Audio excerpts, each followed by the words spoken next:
Alhamdulillah, alhamdulillahirabbil alamin. Wa bihi nasta'inu ala umuri dunya waddin.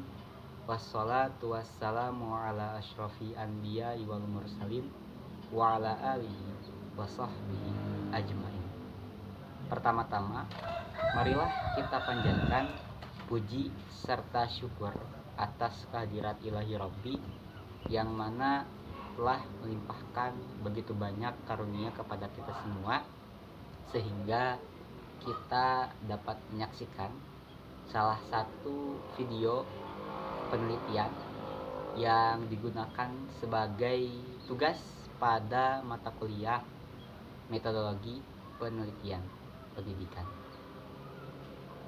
Dan di sini saya ingin memperkenalkan diri saya terlebih dahulu. Perkenalkan, nama saya Muhammad Fahrizal Gunawan dengan NIM 12320200136, jurusan Pendidikan Agama Islam kelas 5C. Dan alhamdulillah saya ucapkan terima kasih banyak sebelumnya kepada dua dosen pengampu pada mata kuliah ini, dan saya haturkan salam serta hormat kepada beliau. Yang pertama yaitu Profesor Dr. Haji Teddy Priyatna MAG, dan yang kedua Bapak Syamsuddin Ariz MPD. Langsung saja kita masuk pada pembahasan, dan judul yang saya bawakan pada penelitian kali ini adalah studi kasus kepemimpinan profetik pada panitia kaderisasi orientasi studi mahasiswa baru dalam membentuk budaya pendidikan berkarakter. Latar belakang masalah yang saya bawa dimulai dari pendidikan tinggi, yang mana perlu diketahui bersama bahwa pendidikan tinggi tidak hanya berfungsi sebagai transfer ilmu saja atau tempat mentransfer ilmu saja, tetapi juga sebagai sarana bagaimana suatu pembentukan karakter mahasiswa itu bisa terwujud. Nah, dalam konteks ini, kegiatan kemahasiswaan seperti kaderisasi orientasi studi mahasiswa baru atau yang biasa kita kenal dengan Kosmaru, yang itu merupakan salah satu kegiatan osjur di jurusan PAI, itu memegang peran yang sangat krusial bagi saya. Kenapa? Karena sebagai ruang awal internalisasi nilai-nilai moral, disiplin, dan integritas itu bukan hanya kepada mahasiswa baru saja, tetapi juga kepada panitia.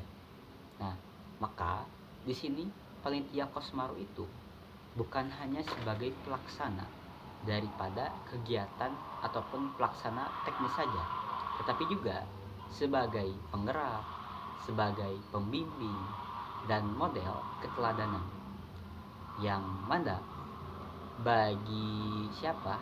Itu bagi mahasiswa baru. Nah, oleh karena itu diperlukannya suatu gaya kepemimpinan yang berlandaskan nilai-nilai spiritual dan moral, dan itu tercermin dalam suatu konsep yang dinamakan konsep kepemimpinan profetik. Maka di sini yang dapat kita garis bawahi ada 3 hal. Pertama, yakni panitia sebagai penggerak kegiatan. Kedua, yaitu adalah panitia sebagai pembimbing perilaku. Dan yang ketiga adalah panitia sebagai model keteladanan. Selain daripada tadi kita telah meneliti daripada apa yang menjadi latar belakang, maka kita akan menggali tentang kunci daripada penelitian kali ini, yaitu tentang kepemimpinan profetik. Yang mana kepemimpinan profetik itu secara singkat adalah kepemimpinan ala Nabi, yang mana di situ menebarkan sifat-sifatnya dan berfungsi sebagai dasar etika juga karakter daripada seorang muslim. Maka di sini ada 4 hal. Yang pertama adalah sidi, yaitu jujur, yang mana menegakkan tentang kebenaran dan integritas.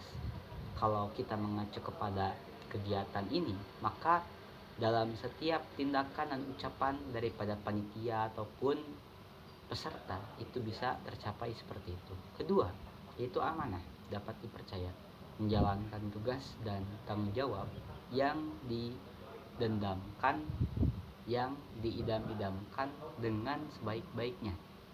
Lalu yang ketiga, yaitu adalah tabligh atau komunikatif, yang mana menyampaikan informasi dan kebenaran secara efektif, jelas, dan persuasif. Lalu yang terakhir adalah fatonah, cerdas dan bijak. Bagaimana seseorang itu bisa memiliki kecerdasan dan kebijaksanaan dalam mengambil keputusan dan memecahkan masalah. Berikut rumusan masalah yang saya ambil. Pertama adalah bagaimana bentuk penerapan kepemimpinan profetik dalam panitia kos baru dan lain sebagainya. Setelah tadi kita akan membahas tentang konsep kunci, maka di sini kita akan membahas tentang manfaat penelitian, yang mana manfaat secara teoritis itu memberikan kontribusi pada pengembangan kajian model kepemimpinan profetik ini dalam pembinaan suatu karakter. Nah, lalu manfaat praktisnya itu bagi panitia sebagai bahan evaluasi ataupun sebagai pedoman, bagi jurusan PAI sebagai dasar untuk merancang strategi pembinaan karakter, dan bagi mahasiswa itu adalah memberikan pemahaman tentang pentingnya keteladanan dan budaya karakter atau budaya kampus.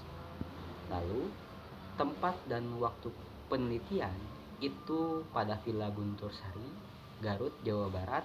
Waktunya dari bulan September sampai Oktober 2025 selama kegiatan Kosmaru 2025. Dan tahapannya itu dibagi melalui tahapan persiapan, pengumpulan data, pengelolaan dan analisis data, serta penyusunan laporan.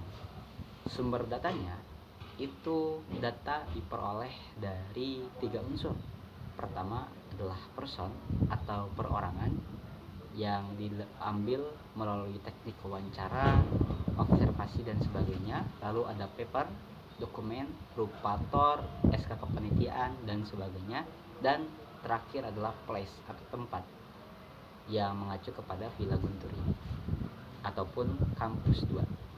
Dan pembahasan terakhir yaitu teknik analisis data yang melalui model Wiles dan melalui metode Huberman, yang mana analisis data kualitatif ini dilakukan melalui 3 alur. Yang ketiganya itu berlangsung secara bersamaan. Untuk apa? Untuk bisa menghasilkan kesimpulan daripada penelitian ini. Yang pertama melalui reduksi data, memilih, memfokuskan, dan mempertahankan data mentah. Lalu penyajian data melalui penyusunan dalam bentuk matriks, juga bagan ataupun grafik. Serta yang ketiga adalah penarikan kesimpulan dan verifikasi, yaitu mengambil kesimpulan sementara dan mengujinya kembali dengan data. Itu saja yang dapat saya sampaikan pada video seminar proposal kali ini. Kurang lebihnya terima kasih dan mohon maaf bila mana banyak kesalahan. Wabillahi taufiq wal hidayah. Wassalamualaikum warahmatullahi wabarakatuh.